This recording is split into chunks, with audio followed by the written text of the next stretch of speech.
Apakah Anda bingung dalam memilih tas, khususnya backpack?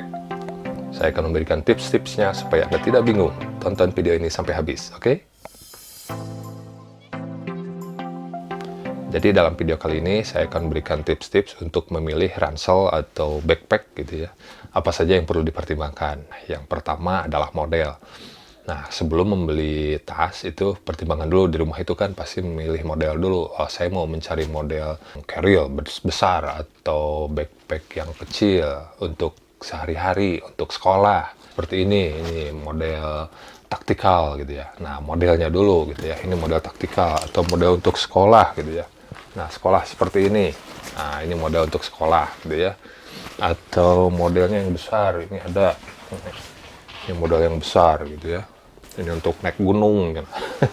Semuanya juga bisa dipakai naik gunung. Nah, pertama model ya.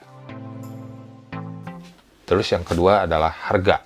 Nah, harga disesuaikan dengan kantong Anda. Kalau punya uang 200.000, nah, saya mencari tas yang harga 200.000. Atau mencari dengan harga 300.000. 300.000, ya sekitar yang kayak gini lah.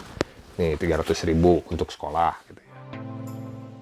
Selanjutnya adalah kapasitas. Nah, kapasitasnya itu mau yang berapa? Yang kecil atau yang besar? Gitu ya. Biasa disebutkannya itu dengan liter gitu ya. Contoh ini yang kecil. Nah, ini yang kecil nih. Ini kecil sekali nih. 22 liter. Nah, 22 liter model ini. 35 liter. 35 liter. Ini yang kayak gini. Ini besar. Gitu. Itu jadi kapasitas itu bergantung dari kebutuhan Anda. Nah, terus selanjutnya adalah bahan. Ada yang katun, ada yang polyester. Nah, kalau yang katun contohnya ini. Nah, ini mah bukan backpack, tapi contoh katun lah ya. Contoh katun itu seperti ini, gitu ya.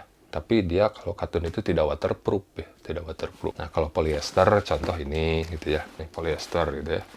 Ini polyester juga, gitu kan ya. Jadi parasit. Parasit, mau denier, mau ripstop, mau apa lah, saya itu nyebutnya itu polyester aja lah, semuanya sama. Nah, polyester itu ada yang waterproof, ada yang tidak waterproof. Nah, kalau yang waterproof itu ya tahan air gitu ya. Contohnya seperti yang mana ya? Nah, ini nih, ini waterproof, ini waterproof. Nah, waterproof, jadi ditiup saja. Dan ada juga yang tidak waterproof. Contoh yang tidak waterproof. Nah, ini tidak waterproof. Oh, angin masih bisa tembus gitu ya. Nah, yang waterproof itu ada dua macam. Ada yang bahannya itu emang waterproof, ada yang dilapisi dalamnya itu waterproofnya itu. Nah, contohnya ini. Nah, ini itu polyester ya, waterproof, tapi di dalamnya itu dia dilapis gitu ya, dilapis dengan karet, semacam karet lah. Nah, contohnya ini nih. Nah, kelihatan ini putih. Jadi ada karet lah, beda. Tuh luarnya kayak gini. Nah, dalamnya itu kayak gini. Nah, ini dilapis lagi. Nah, biasanya lama-kelamaan ini karetnya itu habis. Mun bahasa Sunda nama uduh gitu ya, murulul gitu ya. Ini waterproof bahannya gitu ya. Tapi ke tingkat untuk ke waterproofannya itu kan tergantung dari hal yang lain juga. Contoh sleting. Nah, sleting waterproof tidak. Nah, sleting yang waterproof itu dia itu ada karetnya. Contoh kalau ini. Nah, ini sletingnya tidak waterproof nih. Ini sleting tidak waterproof. Atau ini juga. Nah, ini sleting tidak waterproof nih, tidak ada karetnya ya. Ini. Jadi air itu masih bisa masuk dalam sletingnya. Terus jahitan gitu ya. Jahitan itu dia bisa masuk, air itu kalau hujan itu masuk melalui jahitan. Itu dia waterproof untuk bahannya, tapi aksesorisnya sletingnya dia tidak waterproof. Terus dia perlu yang diperhatikan juga adalah aksesorisnya. Ini apa, tensioner gitu ya. Nah, ininya bahan-bahannya itu harus yang bagus gitu ya. Kalau yang jelek kayak yang di pasar-besaran gitu, saya pernah ada pengalaman. Jadi bawa kamera dalam tas, ketika itu langsung si sletingnya dol, jatuh kamera. Aduh, apes. Jangan sampai seperti itu, berbahaya, lebar ya. Itu sleting itu ada YKK, ada yang biasa. Kalau saya rekomendasikan cari yang YKK, mantap. Gitu ya. Nah, itu jadi bahannya ini bakalnya ini bagus gitu ya. Ini bakalnya ya. Nah, suaranya juga enakin gitu ya. Ini bagus bakalnya nih. Trek. Nah, back system itu menentukan dari kenyamanan kita dalam memakai tasnya. Kalau frame luar itu ya di luar frame-nya itu. Nah, tapi kalau frame dalam itu framenya ditanam di dalam. Nah, kalau sekarang itu frame luar udah jarang ya, tapi nggak tahu kalau model-model sekarang yang terbaru gimana ya. Nah, ini frame dalam. Ini frame dalam, ada framenya, ini besi gitu ya, ada besi.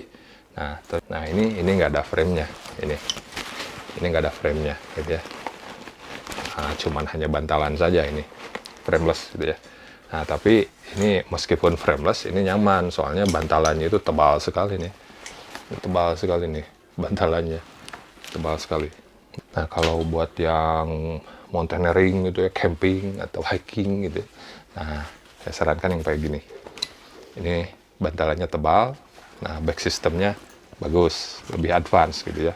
Lebih advance. Ini tahun, meskipun 10 tahun yang lalu, tapi ini enak dipakai gitu ya. Teknologi 10 tahun yang lalu, tapi ini masih enak gitu.